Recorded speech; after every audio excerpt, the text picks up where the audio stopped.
A nebula is a cloud of gas and dust in space. These clouds are often vast in size, with some spanning hundreds of light years across. Nebulae can be found throughout our galaxy, the Milky Way, as well as in other galaxies in the universe. Nebulae are formed from the remnants of dead stars. When a star runs out of fuel and its core collapses, it can either explode in a supernova or shed its outer layers, creating a planetary nebula. The gas and dust from these events are then dispersed into space, where they can eventually form new stars and planets. There are several types of nebulae, including emission nebulae, reflection nebulae, and dark nebulae. Emission nebulae are clouds of gas that are ionized by nearby stars, causing them to emit light in various colors. Reflection nebulae are clouds of dust that reflect the light from nearby stars, giving them a bluish appearance. Dark nebulae are clouds of dust that are so dense that they block the light from background stars, making them appear dark against the surrounding star field. Nebulae are often studied by astronomers because they provide important clues about the processes of star and planet formation. By analyzing the composition and structure of these clouds, scientists can learn about the conditions that existed in the early universe and how the first stars and galaxies formed. More curious knowledge about nebula? Sure, here are some additional curious facts about nebulae. Nebulae can have striking shapes. Some nebulae have distinctive shapes that are caused by the interactions between the gas and dust within them. For example, the famous Eagle Nebula has columns of gas and dust that are being eroded by the light from nearby stars, creating a series of finger-like structures. Some nebulae are massive. The largest known nebula is the Tarantula Nebula, which is located in the Large Magellanic Cloud, a neighboring galaxy to our Milky Way. The Tarantula Nebula is over 1,000 light-years across and contains several massive stars, including one that is over 200 times the mass of our Sun. Nebulae can be sources of cosmic rays.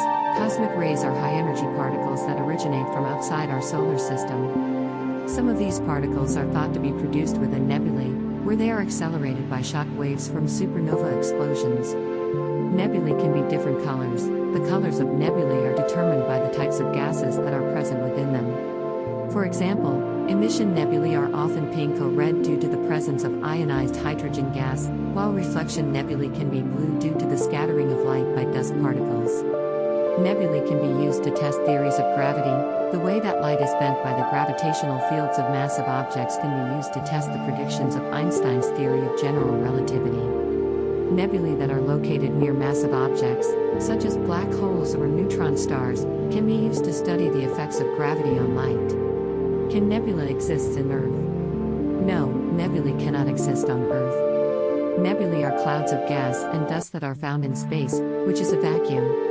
Earth's atmosphere contains air, which is made up of nitrogen, oxygen, and other gases, but not the same type of gases that make up a nebula.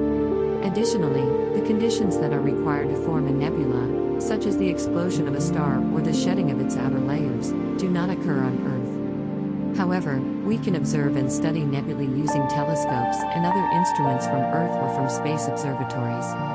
Can nebula be captured? Nebulae can be captured by telescopes and cameras, allowing us to study them in detail and create stunning images of these cosmic clouds. However, it's important to note that nebulae are typically located far away from Earth, and they are often very faint and difficult to see. Capturing images of nebulae requires telescopes with large mirrors or arrays of smaller telescopes that can collect enough light to create a detailed image. In addition to visible light, telescopes can also capture other types of electromagnetic radiation emitted by nebulae, such as infrared, ultraviolet, and X-rays. These different wavelengths of light can reveal different aspects of the nebula, such as its temperature, composition, and the presence of high-energy phenomena like supernova explosions or black holes. It's also worth noting that some nebulae are more dynamic and changeable than others. For example, supernova remnants can evolve over time, as the shock wave from the explosion interacts with the surrounding gas and dust. Studying these changes can help us better understand the life cycle of stars and the role that supernovae play in the evolution of galaxies. How can nebula be proved? The existence of nebulae can be proved through observations made with telescopes and other astronomical instruments. Astronomers use various types of telescopes, including optical telescopes, radio telescopes, and space-based telescopes, to observe and study nebulae. When we observe nebulae, we can see the light emitted by the gas and dust within the cloud. The light that we observe can tell us about the chemical composition of the nebula, its temperature, and other physical properties. By analyzing the spectrum of the light emitted by the nebula, astronomers can determine which elements are present, how much of each element is present, and how the gas is moving within the nebula. In addition to observing visible light, astronomers can also use telescopes to observe other forms of electromagnetic radiation emitted by nebulae, such as radio waves, X-rays, and gamma rays. These different types of radiation can reveal different aspects of the nebula, such as the presence of magnetic fields, high-energy particles, or other phenomena that are invisible to the human eye. Overall, the existence of nebulae has been well established through decades of observation and study by astronomers.